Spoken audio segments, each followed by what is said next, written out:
ሰላም እንዴት ናችሁ? ደህና ናችሁ ወይ? እኔ በጣም ደህና ነኝ፣ እግዚአብሔር የተመሰገነ ይሁን።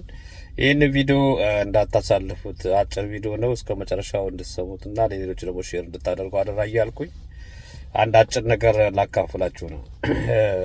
ከሁለት ቀን በፊት ነውና ቲክቶክ ላይ አንድ ወዳጄ ገስት ላይ ገብቼ ከሱ ጋር ዲስከስ እንዳረግ ጋበዘኝ ማለት ነው። ከዛ እኔም ትንሽ ደቂቃ ስለነበረኝ ገባሁኝ። ውይይታችን ከመጀመራችን በፊት አለ ስለዚህ ፕላትፎርም አላማው መናገር ስለሚጠበቅብኝ ከስር ሆነው ለሚሰሙን ሰዎች ግልጽ ማድረግ የምፈልገው ነገር ወደዚህ ቤት ስትመጡ አንድ ማወቅ የሚገባችሁ ነገር አለ ብሎ ጀመረ ማለት ነው።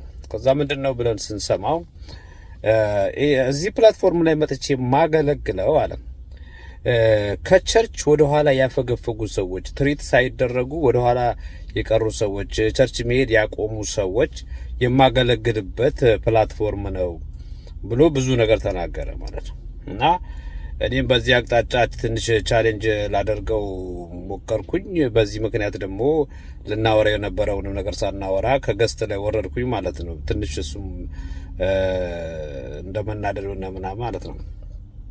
ኤኒዌይ እኔ አሁን ስለሱ ላወራ አይደለም የመጣሁት። ልል የፈለኩት ምንድነው በዚህ ምድር ላይ ስንኖር ከብዙ ሰዎች ጋር እንኖራለን።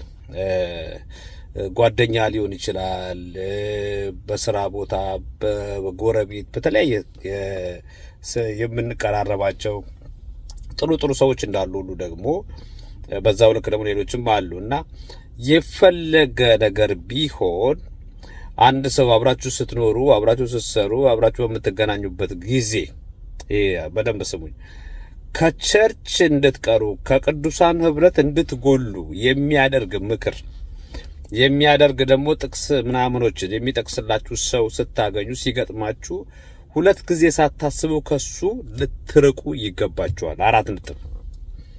ምክንያቱም ቸርች ክፍተት ስለሌለባት ወይም ደግሞ በተለያየ ነገሮች ስለማታልፍ አይደለም። የፈለገ ነገር ቢሆን ከነድካሟ ከነምኗ ቸርች የቅዱሳን ህብረትን የሚያክል ነገር የለም። ኦኬ። ለዚህ ምክንያት የሆነ ከዛ በኋላ ወደ ውስጤ መጣና ይሄን የእግዚአብሔር ቃል ልናገር ስለወደድኩኝ ነው። ጳውሎስ አንደኛ ቆሮንቶስ ምዕራፍ 5 ላይ የአባቱን ሚስት ያገባውን ሰው ስለሱ ሲናገር ከአንድ ጀምሮ ሲናገር በእናንተ መካከል ዝሙት እንዳለ ሰምቻለሁ ምናምን ብሎ ከጀመረ በኋላ ስለዛ ሰው ሲናገር ግን ምን አለ? ፈርጄበታለሁ አለ። ምንድነው ፈርጄበታለሁ ብሎ የሚናገረው? ከቅዱሳን ህብረት እንዲጎድል ፈርጄበታለሁ።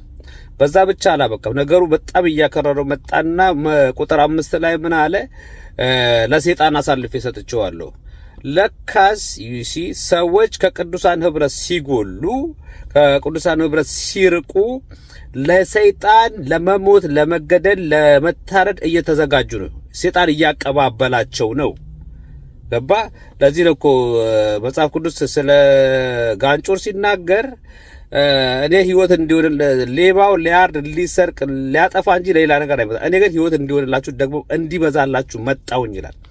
ስለዚህ አይኖ በቤተ ክርስቲያን ብዙ አይነት ሰዎች አሉ። የእድገት ደረጃችን ይለያያል። 3 አይነት ሰዎች እንዳሉ ይግልጽ ነው። በግ አለ፣ ገልገል አለ፣ ጠቦት አለ። እንደየደረጃቸው ትሪት ቢደረጉ መልካም ነው። ባይሆንም ግን እንደ አማራጭ የምንጠቀመው ኢንተርናሽናል ቲክቶክ የለም። ቤተክርስቲያን ላይ ቲክቶክ ላይ ቤተክርስቲያን የለችም። ፌስቡክ ላይ ቤተክርስቲያን የለችም። ቤተክርስቲያን ሎካሏ እዚህ የምንሄድባት የምንገናኝበት ያቺ ነች፣ በምድር ላይ ያለችው ቤተክርስቲያን ማለት ነው። ስለዚህ እንደዚህ አይነት ምልክቶች ስታዩ፣ እንደዚህ አይነት ምክሮች ስታዩ ከጂኒ ነው ከአጋንንት ነውና ስለዚህ ቶሎ ብላችሁ እንድትርቁ ይህንን መልእክት ለማስተላለፍ ነው። ወዳችኋለሁ። ዩ አር ብለስድ። ባይ ባይ። መልካም ቀን።